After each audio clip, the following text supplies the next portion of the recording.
Students, welcome to English talk. आज की class में हम बात करने वाले हैं about change the sentence. Exam में आपको याद होगा इस तरह का एक क्वेश्चन आता है, चेंज इनटू नेगेटिव सेंटेंस या चेंज इनटू इंट्रोगेटिव सेंटेंस या change into affirmative sentence. Question किस प्रकार से रहता है हम ये समझते हैं। पहले क्वेश्चन यहाँ पर ये है, शी स्पीक्स द ट्रुथ। अब इस तरह का क्वेश्चन होता है और उसके नीचे डायरेक्शन लिखा है चेंज इनटू नेगेटिव सेंटेंस। तो हम पहले ही सीखते हैं कि एक एफर्मेटिव सेंटेंस को नेगेटिव सेंटेंस में कैसे आपको चेंज करना है। नेगेटिव सेंटेंस में बनाने का सबसे सरल सा नियम यह है, देखिए सबसे पहले हमें सेंटेंस में सब्जेक्ट आना चाहिए, इसके बाद हेल्पिंग वर्ब होना चाहिए, फिर नॉट का यूज़ होना चाहिए, इसके बाद सेंटेंस में जो भी मैन वर्ब है वो आएगी, फिर ऑब्जेक्ट और कोई अदर वर्ड दिया है सेंटेंस में तो हम उसका यूज़ करेंगे। अब देखिए जब हम इस सेंटेंस को नेगेटिव बनाएंगे तो सबसे पहले हम देखेंगे शी, यहाँ पर आपका सब्जेक्ट है तो सबसे पहले हम लिखेंगे शी। अब नेगेटिव बनाने के लिए कहा गया है तो आपको यूज करनी पड़ेगी हेल्पिंग वर्ब। तो इस सेंटेंस के टेंस की पहचान करना बहुत जरूरी है। यहाँ पर शी के बाद में कोई भी हेल्पिंग वर्ब नहीं है और मैन वर्ब के साथ में एस लगा हुआ है। इसका मतलब ये है कि ये सेंटेंस आपका प्रेजेंट इंडेफिनिट टेंस में है और प्रेजेंट इंडेफिनिट टेंस में जो हेल्पिंग वर्ब होती हैं वो दो होती हैं, डू और डज। तो शी के साथ हम जो वर्ब यूज करते हैं वो यूज करते हैं डज का, इसलिए हमें शी के साथ यूज करना पड़ेगा डज, और हेल्पिंग वर्ब के साथ लगाते हैं नॉट। नेगेटिव सेंटेंस में हमें जो भी हेल्पिंग वर्ब रहेगी उसके साथ में आपको नोट लगाना पड़ेगा, तो ये हो जाएगा शी डज नॉट। और जब किसी भी सेंटेंस में हम डज नॉट का यूज करते हैं तो डज नॉट के बाद जो आने वाली वर्ब है उसमें जो एस वगैरह लगा रहता है उसको आपको हटा देना होगा। तो यहाँ पर आपका स्पीक्स के बदले में आपको यूज करना पड़ेगा स्पीक। तो हम कहेंगे she does not speak the truth. So इस तरह से आपका ये सेंटेंस होगा, कंप्लीट आंसर होगा she does not speak the truth. देखिए इसी क्वेश्चन को यहाँ पर कहा गया है she speaks the truth change into interrogative sentence, यानी कि आपको सेंटेंस को इंट्रोगेटिव में बदलना है। अब इंट्रोगेटिव सेंटेंस में बदलना बड़ा आसान होता है। इंट्रोगेटिव में बदलने के लिए आपको इस नियम को अप्लाई करना पड़ता है। जिस टेंस का भी सेंटेंस होता है और उसमें जो भी हेल्पिंग वर्ब होती है उसके नियम के हिसाब से सेंटेंस में सबसे पहले उस हेल्पिंग वर्ब को लिखा जाता है, फिर सब्जेक्ट आना चाहिए, फिर मैन वर्ब, फिर ऑब्जेक्ट, फिर अदर वर्ड्स और आखिरी में यूज करते हैं क्वेश्चन मार्क। अब जैसे ये सेंटेंस है शी स्पीक्स द ट्रुथ, इसका हमें जो है इंट्रोगेटिव सेंटेंस बनाना है। तो हम पहचान करेंगे कि ये जो टेंस है प्रेजेंट इंडेफिनिट है, क्योंकि इसमें शी के बाद में जो मैन वर्ब आया उसमें एस लगा हुआ है, इससे पहचान हो जाती है कि ये प्रेजेंट इंडेफिनिट है।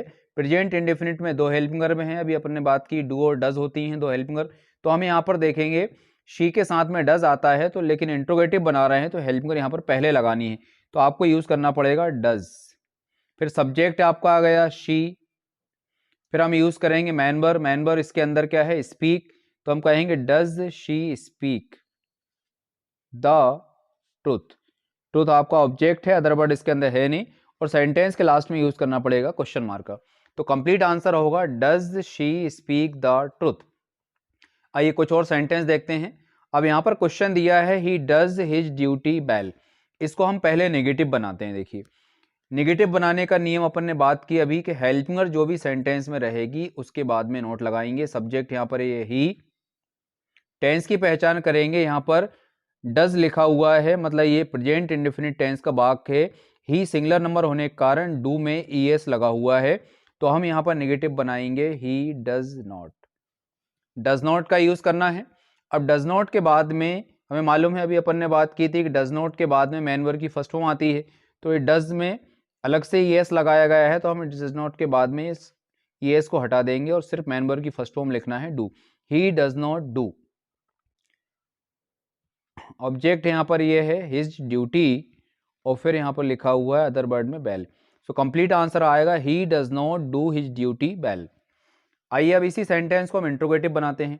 इंट्रोगेटिव बनाने के लिए आपको जो हेल्पिंग वर्ब होती है उसको पहले लिखना पड़ता है, तो हम कहेंगे डज, फिर हम यूज करेंगे ही। जब डज लग जाता है सेंटेंस के अंदर तो जो मैन वर्ब में S E S I S लगा रहता है उसको हटाना पड़ता है, तो हम यहाँ पर ओनली कहेंगे डू। डज ही डू, यानी जो ई एस था इसको यहाँ से हमें हटाना पड़ेगा, तो हम कहेंगे डज ही डू।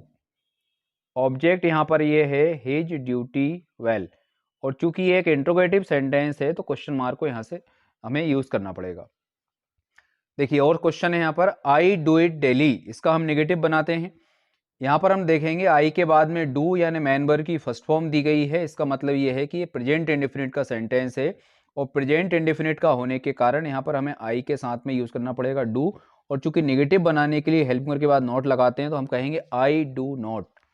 और मैन वर्ब यहाँ पर डू उसी अवस्था में आएगी क्योंकि पहले से मैन वर्ब की फर्स्ट फॉर्म है, तो हम कहेंगे I do not do it daily. तो ये इस प्रकार से आपका एक नेगेटिव सेंटेंस हो गया।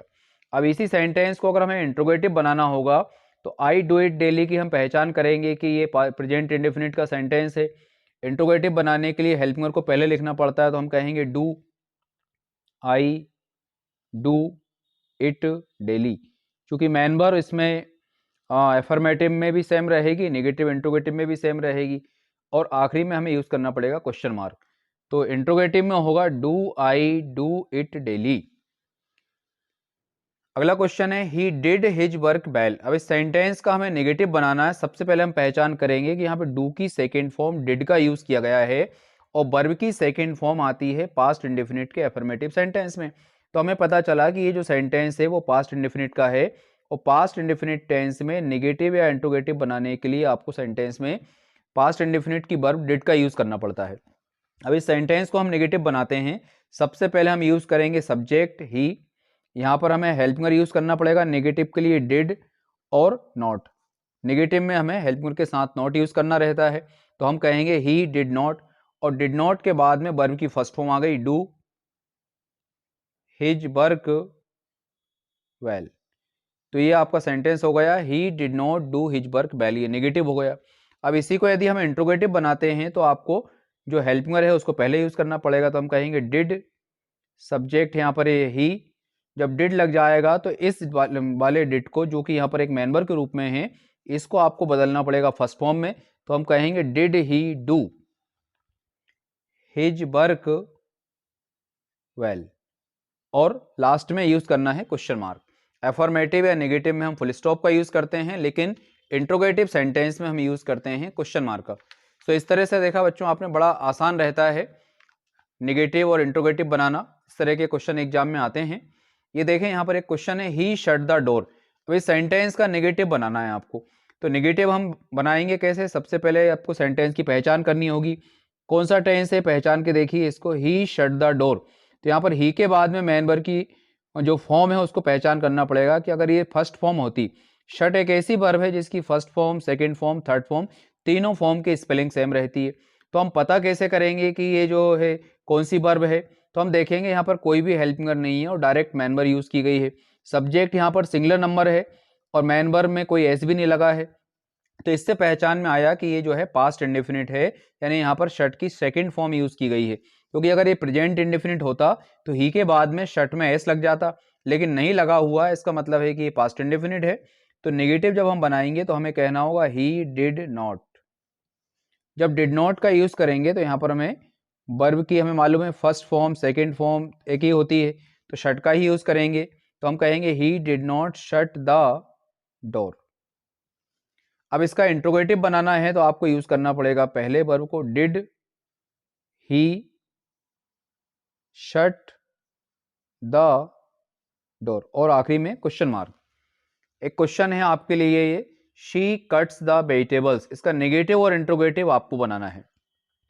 इसको आप कमेंट में लिखिए। यदि कोई डाउट हो तो आप उसमें लिख सकते हैं, बाकी इसका आंसर मुझे लगता है आप आसानी से कर लेंगे। कौन सा टेंस है ये? Present indefinite. तो प्रेजेंट इंडेफिनिट में इसको बनाना है अपने को नेगेटिव में, है ना। तो ये नेगेटिव और इंट्रोगेटिव आप स्वयं बना के देखिए। फिर लिखा हुआ है ही हैज टेकन टी। तो इसका नेगेटिव आपको मालूम है, हेल्प वर्ब के बाद नॉट लगाते हैं, तो ये क्या हो जाएगा? He has not. He has not taken T, ये नेगेटिव होगा। इंट्रोगेटिव क्या होगा? Has he taken T. इसी प्रकार से क्वेश्चन है she will be plucking flowers. अब देखिए कुछ हेल्प वर्ब ऐसी होती हैं जिनमें टू पार्ट्स होते हैं, जैसे will be, shall be, has been, have been. तो हम यहाँ पर देखेंगे कि इन ऐसी हेल्प वर्ब जो कि टू पार्ट्स में होती हैं, इनके अंदर दो शब्द होते हैं, जैसे will be, shall be, has been, have been, had been. तो नेगेटिव बनाने के लिए आपको याद रखना है कि इनके बीच में आपको नोट लगाना है। तो ये हो जाएगा she will not be plucking flowers. और इंट्रोगेटिव में याद रखना होगा कि इंट्रोगेटिव जब सेंटेंस बनाते हैं तो जो हेल्प वर्ब के अंदर टू पार्ट्स होते हैं उसका पहला पार्ट आता है पहले, तो हो जाएगा विल शी, बी, पहला वाला सब्जेक्ट के पहले और दूसरा वाला सब्जेक्ट के बाद में, तो हम कहेंगे will she be plucking flowers. और लास्ट में क्वेश्चन मार्क, इंट्रोगेटिव सेंटेंस है तो फिर क्वेश्चन मार्क का यूज आपको करना ही है। एक क्वेश्चन और है लास्ट है यहाँ पर, they have been sitting there for 10 minutes. अब इसमें आपने देखा कि 2 वर्ड्स हैं हेल्पिंग वर्ब के अंदर, तभी अपन ने बात की ऐसी कोई भी हेल्पिंग वर्ब जिसके अंदर 2 वर्ड्स होते हैं उसके बीच में नॉट लगाते हैं, तो इसका नेगेटिव क्या बनाएंगे, दे हैव नॉट, यानी नॉट का यूज यहाँ पर हैव के बाद करना है, they have not been sitting there for 10 minutes. Interrogative क्या होगा, हैव पहले आएगा, बाद में दे आएगा, फिर बीन आएगा, तो हम कहेंगे have they been sitting there for 10 minutes, और लास्ट में यूज करना होगा क्वेश्चन मार्क का। तो इस तरह से बच्चों ये सेंटेंस आते हैं एग्जाम के अंदर नेगेटिव और इंट्रोगेटिव बनाने के लिए। उम्मीद करता हूं कि आपको ये क्लास समझ में आई होगी। यदि कोई डाउट रहे तो कृपया कमेंट में जरूर लिखेंगे और अच्छे से प्रयास करेंगे कि आपको हर तरह का जो डाउट है आपका दूर हो जाए। मिलते हैं अगली क्लास में। Thank you very much.